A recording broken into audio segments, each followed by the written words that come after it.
This is the Healthcare Compliance Pros webinar for the month of April, and we will be discussing breaches today. So now that we've taken care of some of the housekeeping items, I'd just like to introduce our subject for today by relating an incident. Just recently, Feinstein Institute for Medical Research agreed to a settlement. The settlement amount was $3.9 million, and this group is going to have to participate in a substantial corrective action plan so that they bring their operations into compliance. And at Healthcare Compliance Pros, we help our clients to be prepared and to prevent such incidents as we've just discussed. And these are some of the things that could be implemented to avoid such an incident. So one of them might be just to make sure that you don't leave things hanging around. And in this incident, it was a laptop that was stolen from an employee's car, and the laptop contained electronic PHI, and it was not encrypted. So that's one of the things that we'll be discussing today. So in a nutshell, Feinstein lacked the policies and procedures for safeguarding PHI, and those are some topics that we'll discuss. The U.S. Department of Health and Human Services, HHS, and you can see that here on our infographic, their Office for Civil Rights does provide a list that is kind of fondly called the Wall of Shame. It's a list of entities who have had breaches of unsecured PHI that affected more than 500 individuals. I think that a lot of our clients are afraid that perhaps a very small breach would be entered on the Wall of Shame, but just so you know that it is anything over 500 individuals.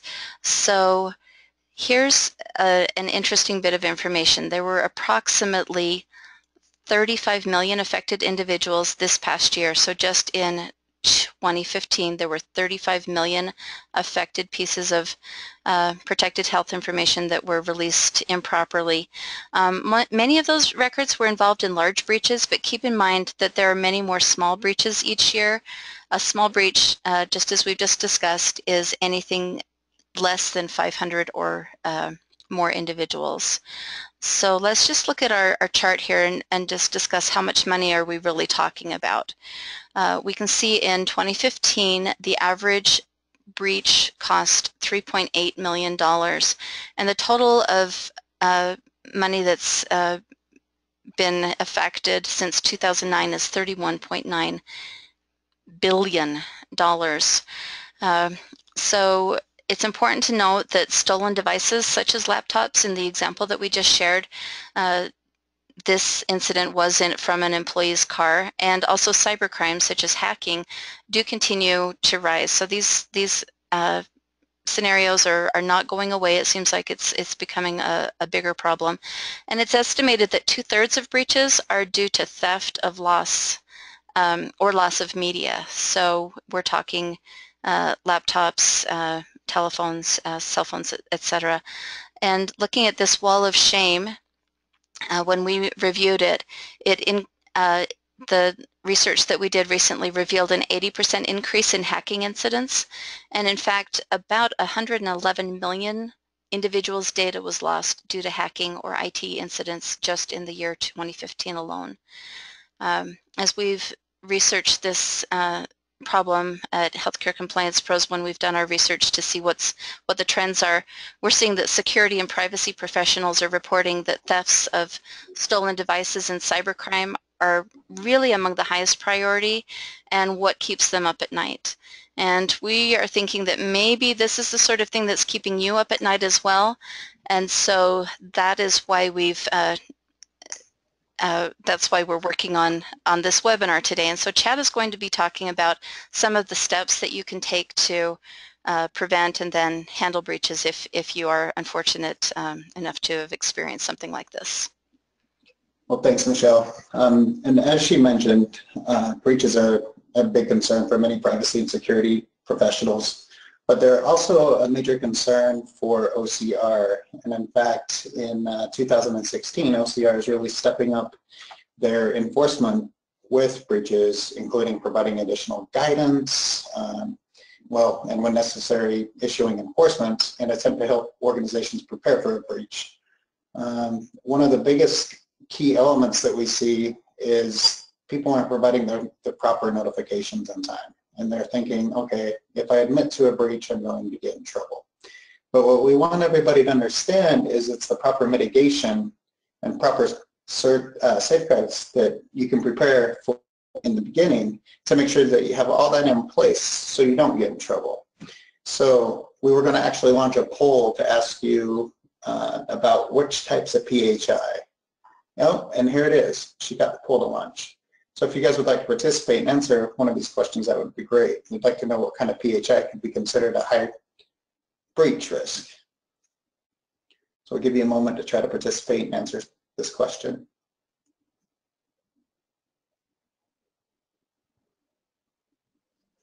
So, you know, the correct answer is all of the above. We have a responsibility to protect all forms of PHI, whether paper, electronic, or shared. Interestingly enough, all of these types of PHI can be considered a high risk. And the main reason why that is the case is the healthcare industry is becoming a bigger target for cyber criminals and for theft of PHI, whether it's a stolen laptop, whether it's hacking incidents. We're seeing these things on the rise. So we just want everybody to know that paper is not exempt, and in fact that was restated by Jocelyn Samuels, the director of OCR, which he said, we must definitely safeguard all PHI in all forms. So she echoes our feelings towards that. So with that in mind, we must take a look at the paper in our PHI, in our facilities, containing PHI. Because, you know, far too often it's too easy to forget and overlook the PHI that we have, whether it's on our desks, whether it's stored PHI, whether it's PHI that we've just sort of forgotten about. It's amazing how much paper is actually still involved with healthcare, and paper that we don't even think about. So that's one of the key things we wanted to talk about today. Is it's not just the ePHI that we need to look at. Don't get me wrong, that's very important, but we also need to keep in mind that that paper is still out there. So now that we've established that breaches happen, and they can happen, in effect, whether it's ePHI, paper, or what have you, what's important to note is that we must keep the impact as minimal as possible when a breach happens. And when a breach does happen, how quickly and efficiently are we responding? The biggest key factor that we see is as long as you do your due diligence to ensure those reasonable safeguards are in place, and you've properly handled the suspected breach process, which means you've investigated it, you've provided notice, you've mitigated it. These are all steps that we need to do to ensure that we're taking care of our responsibilities with the breach notification rule. So in our experience, the first and most important step is mitigating the risk of compromise. We've seen that mitigating the risk of compromise largely varies on the size of organizations, and it depends on what type of breach you experience. Now let's say, for example, that you were like Feinstein and you had a laptop containing ePHI that was stolen from your vehicle. What types of steps could you have in place? Well, according to OCR, the most reasonable step to safeguard any laptop or mobile device is encryption. In fact, they find it difficult to find something that's an equal alternative, and there's even been discussion that they're looking at ways to make that a requirement. Currently, it's not. It's addressable, but we'll see how that comes down the road as they provide further guidance. So encryption is definitely one of the best methods for mitigating the risk of compromise. Now, obviously, you know, with Apple and everything else in the news that's been going on, there are some questions about encryption, but from the healthcare standpoint and OCR standpoint, they're definitely focused on that this year. And according to OCR, it is the best. So if not, you need to have an equal, reasonable safeguard in place, especially if you're taking your laptops off site. You don't want to leave an unencrypted laptop in your front seat and have it stolen, for example.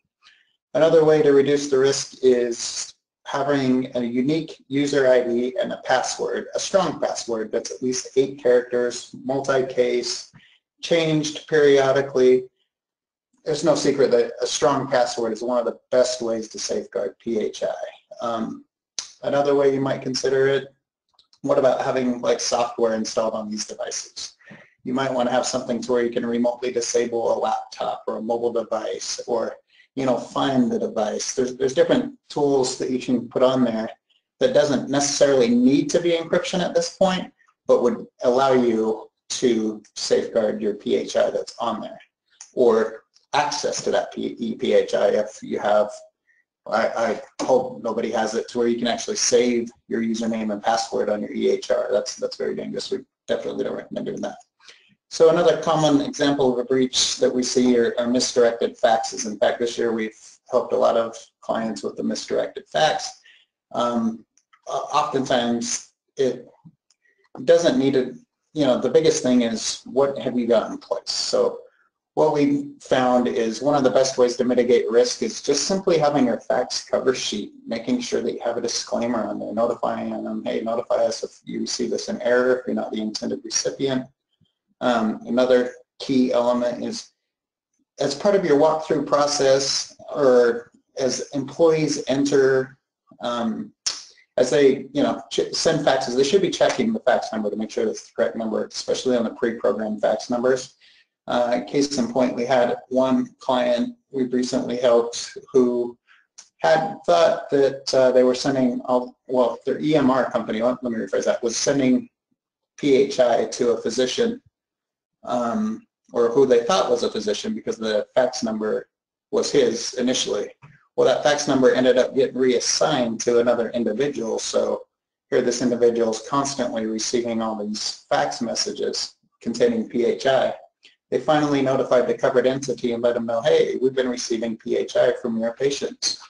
So that shows the importance of checking the numbers, and sometimes it's hard if it's a number that's been reassigned, but it's once again doing your due diligence, because if you do your due diligence and you at least have something to show, hey, we've checked this, we've used our cover sheet, you're doing all these steps that help you mitigate the risk, and that's really what HHS is looking for. So those are just a couple of examples of ways that you can mitigate risk on a couple of different types of breaches.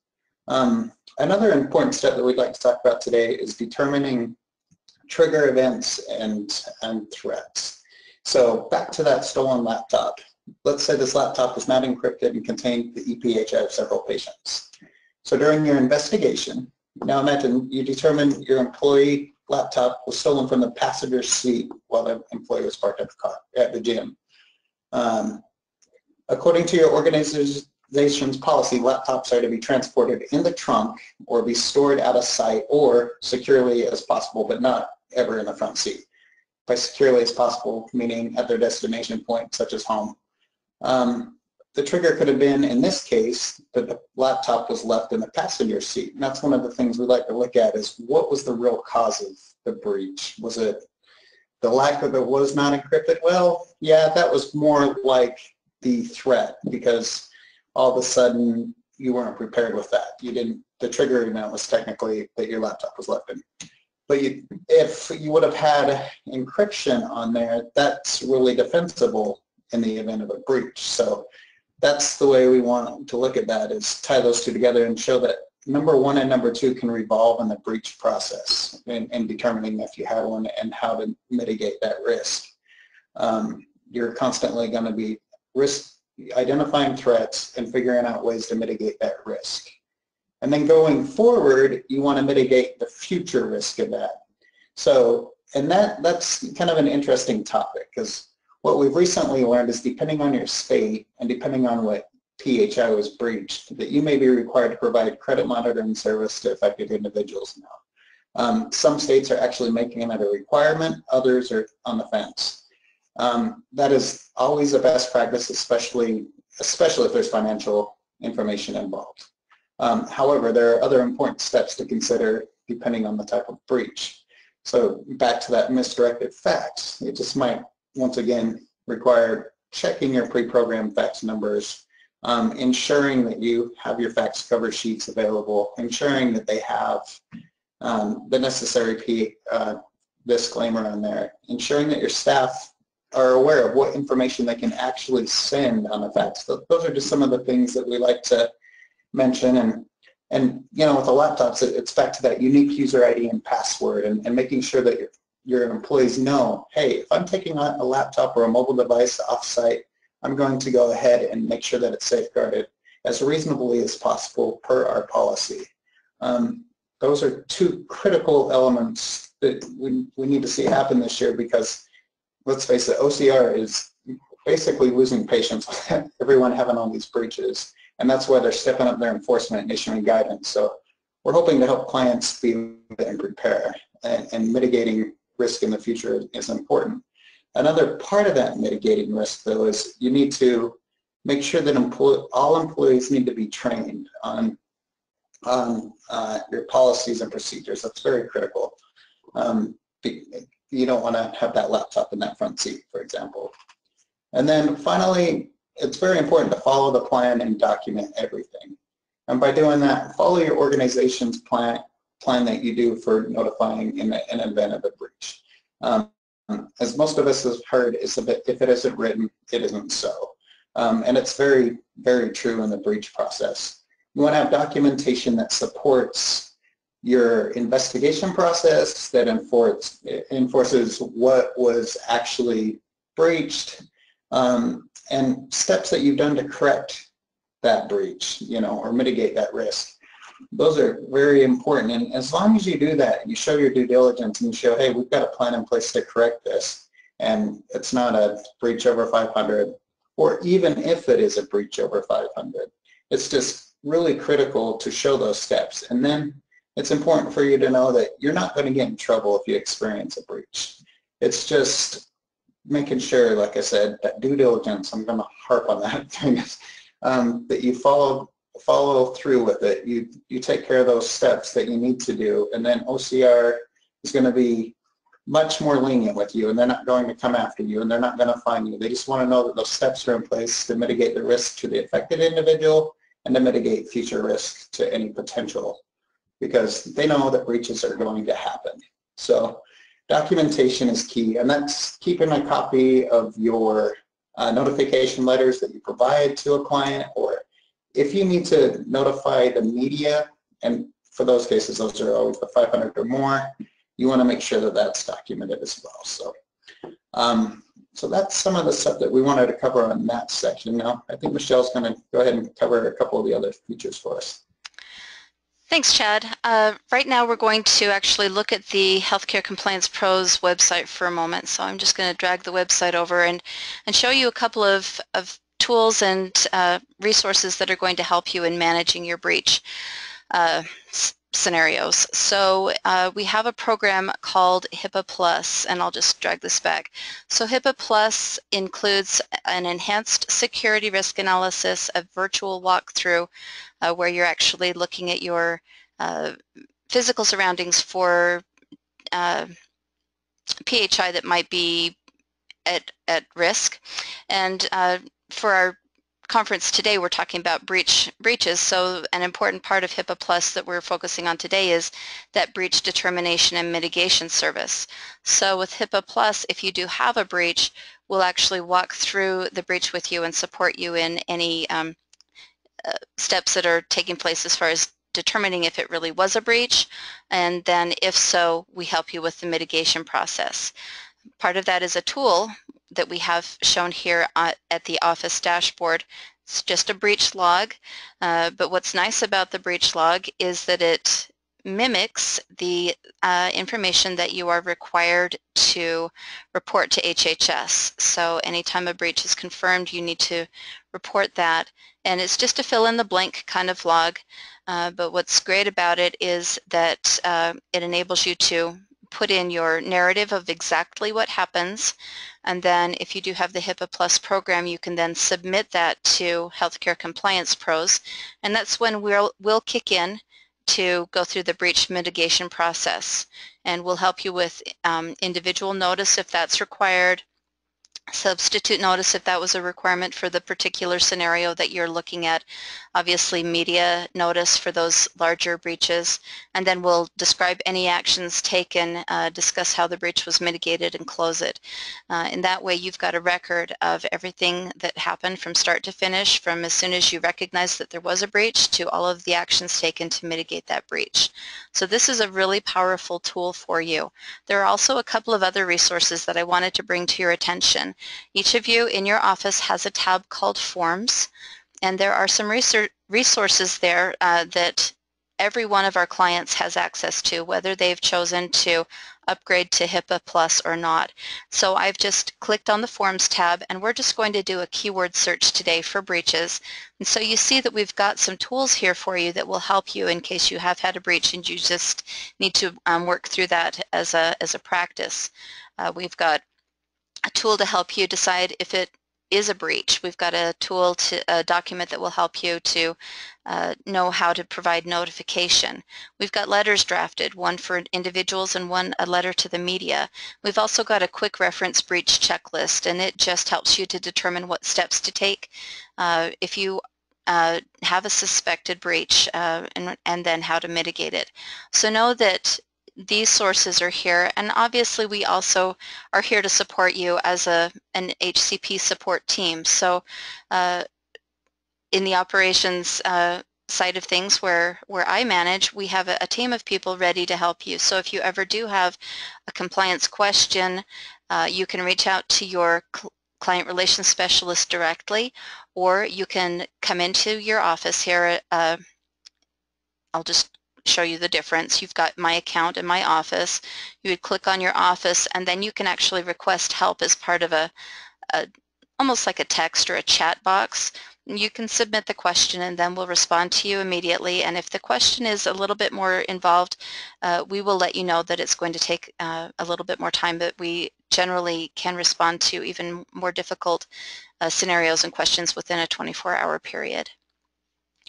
So those are the things that I wanted to just review with you, that we encourage you to use that online breach log or a log that you're using in your office to log all suspected and confirmed breaches.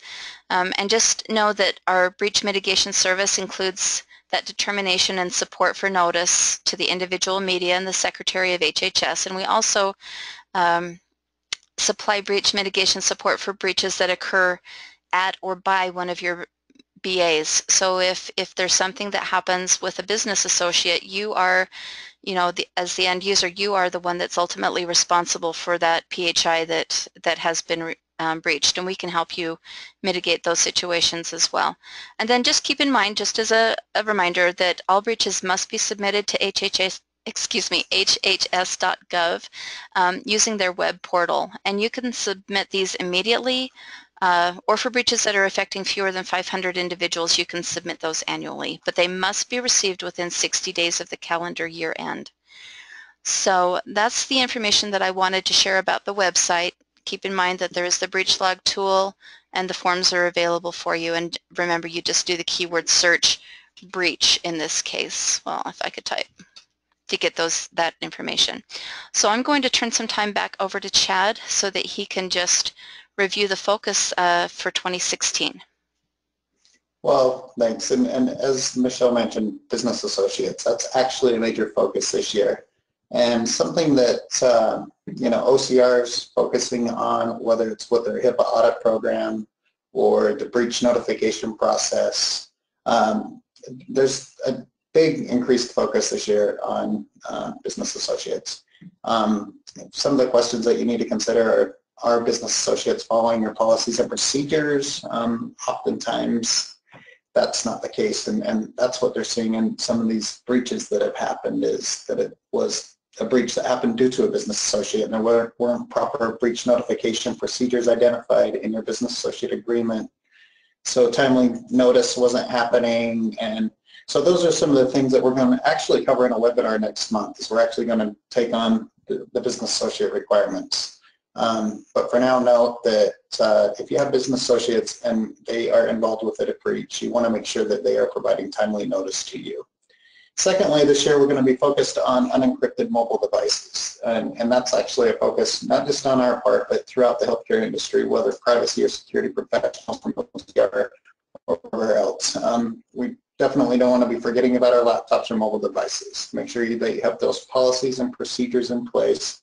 And if you have any question on those, please do not hesitate to contact us about those. We'd be happy to help you develop those policies and procedures, or make sure that you have them in place. Those policies and procedures should include a bring your own device if employees bring devices to your site. So, just making sure that employees even understand proper safeguards to have in place. It's very critical this year as the healthcare industry is becoming a bigger focus for breaches and attacks. Another thing that we want to focus on, and we've actually talked about during this webinar, is the breach determination, mitigation, and notification. That's just huge this year. They're really focused on it. In fact, it's part of the HIPAA audit program. If you're one of the lucky individuals that receive one of those audit letters, they're going to ask, have you provided your notifications? And if so, let me see them. So that's definitely a big focus. And if you have any questions about how to do that, please let us know. We'd be happy to help you with that process. And finally, whether it was the passing of the Cybersecurity Act in 2015 or an increase in hacking incidents, what we've seen is that cyber attacks are really one of the major things that are keeping people up at night. So, we can't stress the importance enough of cybersecurity education and best practices. You want to make sure that everybody's doing their part to prevent, if not at least minimize those attacks. And don't be accessing sites that you shouldn't. Don't be downloading things that are suspicious. Just some of the best practice steps that we can do, and making sure that you're changing your passwords and such. We just got to do our part to maintain the privacy and security of that PHI. That is very critical. And so those are some of the big things we wanted to discuss today. And I think at this time we're ready for any questions and answers that you guys might have. Yeah, questions, and we'll answer those questions. Yes. At this point, I am going to try to unmute our panelists. We do have a couple of questions that have come in writing, so let's go ahead and review those first. The first one was, what can I do to help myself through a breach if I don't have HIPAA Plus? So if you've got the core compliance product, this is the HIPAA Plus item, the HIPAA breach determination and mitigation service. But just to review, I did show you those tools and forms that you've got on the website. We would encourage you to make good access of those, and also reach out to the support team at Healthcare Compliance Pros, because we're here to help you in directing you to resources. So that would be support@hcp.md for our support line, or you can reach out to your individual client relations specialist, and you probably have their information on hand. And then that, I think I've covered two questions. One of the other things I thought, Chad, in answering what can I do to help myself, I'm wondering about the security risk analysis that has, and the telemedicine webinar that we're thinking about producing in the next couple of months. Telemedicine is kind of a big focus as well. Yeah, so similar to this breach series that we're doing this month, we'll be having the telemedicine series, and we'll also be having a security risk analysis / HIPAA walkthrough, and even OSHA walkthroughs perhaps, webinars, to where we're going to discuss that this year. We're really focused on trying to help organizations prepare, make sure that they have safeguards in place so that we don't have to help you provide a letter to OCR. I think it would be best, prevention is always best where we can, and that's what we're hoping to do with these webinars, and we hope that everybody would be able to attend those. So watch for those to be announced here shortly. Okay, and we have another question. This question is, we are developing a mobile device policy. How can HCP assist with reviewing the policy? Do you want to take that? Well, I can just talk to them about, we actually have a mobile device, like a bring your own device sample on the forms on your website. So if you go into your office and click on forms and just do a search BYOD, you can open our sample user agreement with the BYOD policy in it. And if you want to review that and use it, go right ahead. If you have any questions after you've reviewed that sample, go ahead and reach out to your client relations specialist. And I'd add that we have reviewed several of those and provided some recommendations and feedback on those. So if you have any questions about it, just please don't hesitate to contact us. We'd be happy to help you with that process. Okay, and let's see if I've got another one. Do you see any other questions? I'm just trying to manage the questions. I think that might be I think that's the only question. the only one that I've got in writing at this time. I think we've handled them all. So we would like to thank everyone for participating in our webinar today. Again, this will be recorded and you'll have the link come out in the Insider newsletter next week. And with that, I think we'll close unless you have anything else that you'd like to add, Chad. No, I'd just like to thank everybody for participating, and I look forward to discussing any questions or concerns you have going forward. All right. Thanks, everyone. We'll talk to you again next month.